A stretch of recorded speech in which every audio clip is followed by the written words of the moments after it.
Достар, өздеріңіз білесіздер, инвестициялауды енді ғана бастағандардың барлығы көптеген қателіктерді жібереді. Бұл видеода сіздерге бастаушы инвесторлардың ең жиі жіберетін 7 қателігін айтып өткім келіп отыр. Әрине, бұл тізімде барлық қателіктер қамтылмаған, алайда осы қателіктерді ескерсеңіздер, сіздер біршама шығындарыңызды төмендетіп, инвестициялауды сәтті жүзеге асыра аласыздар.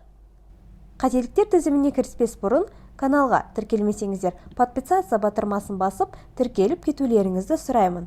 Және менің каналымда көптеген бастаушы инвесторлар бар екендігін білемін. Сол себепті өздеріңіз инвестициялауда бастағанда қандай да бір қателік жіберген болсаңыз, басқа адамдарға көмек болу үшін комментарийға бөлісе кетулеріңізді сұраймын.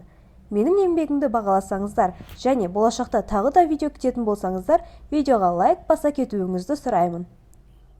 Инвестициялауды бастағанда өте көп кездесетін адасушылық немесе білместік ол портфельде диверсификацияның болмауы. Көпшілік бастаушы инвесторлар инвестициялауды бастадым деп тек бір ғана акция түрін үлкен көлемде сатып алады, немесе бір сектордың ғана бағалы қағаздарын сатып алады, ал кейбірі тек бір инвестициялық құралды ғана пайдаланады. Бұл шешім сізді үлкен шығынға әкеледі, себебі сіздің инвестицияңыз тек бір бағалы қағазға тәуелді болады. Егер сол бағалы қағаз бағасы төмендесе, немесе дефолт болса, сіз ақшаңыздан айырылдыңыз дей беріңіз. Оның алдын алу үшін бірнеше актив түріне және әртүрлі секторға инвестициялауға кеңес беремін. Келесі қателіктердің бірі ол хайпқа көп ілінген бағалы қағаздарды сатып алу. Кейбір корпорациялардың бағалы қағаздарын инвесторлар аса қатты бағалап жіберген. Олардың бағасы негізсіз жоғары, және уақыт өте келе олардың бағасының төмендеу ықпалы бар. Мұндай акцияларды уақытша сатып алуды тоқтата тұрған жөн. Хайпқа толы компаниялар қатарына Tesla, Netflix, Moderna, Zoom компанияларын жатқызса болады. Үшінші жиі кездесетін қателік ол эмоциямен инвестициялау. Инвестор иррационалды түрде шешім қабылдауға бейім болуы керек.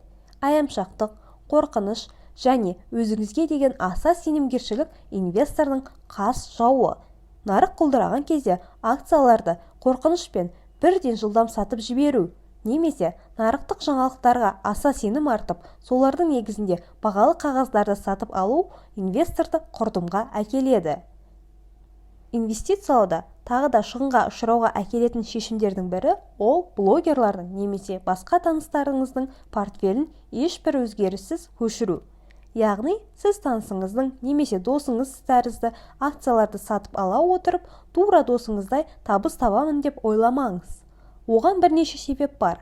Біріншіден, досыңыздың және сіздің инвестициялық мақсатыңыз екі түрлі болуы мүмкін.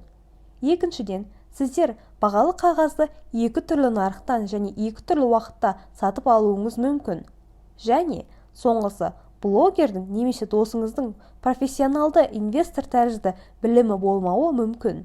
Ақпараттың және білімнің жетіспеушілігінен сіздің қаражатыңызға да қауіп төнуі мүмкін.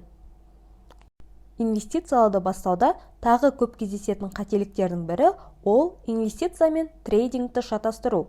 Сіздерге оның алдын алу үшін инвестиция мен трейдингтің айырмасын айқындап беретін каналымдағы видеоны көруді ұсынамын. Видеоның ссылкасын видеоның соңына және осы жоғарыдағы сілтемеге өту арқылы көре аласыздар. Бастаушы инвесторлардың тағы бір қателігі ол жоспарсыз инвестициялау. Инвестициялауды әр ай сайын, әрбір 90 сайын және әрбір жыл сайын жүзеге асыратындай етіп жоспар құрып алыңыз. Олай етпеген жағдайда инвестициялық мүмкіндіктерді жіберіп алуыңыз мүмкін және инвестициядан көретін табыс көлемі мардымсыз болу ықтималдығы бар. Ең басты қателіктердің бірі қор нарығы жайлы түсінік қалыптастырмай және инвестиция жайлы білімді игермей инвестициялауға кірісу. Бұның да салдары үлкен шығынға ұшыратады. Сол себепті инвестор білімін әрдайым толықтырып, жаңартып отыруы керек.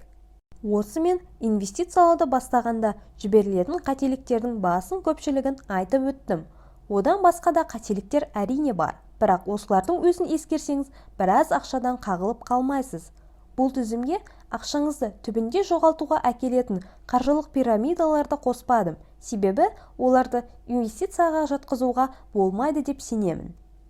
Назар салып видеоны соңына дейін қарағандарыңызға рахмет. Видеоға лайк басып, каналға әлде қашан тіркеліп қойдыңыз деп сенемін.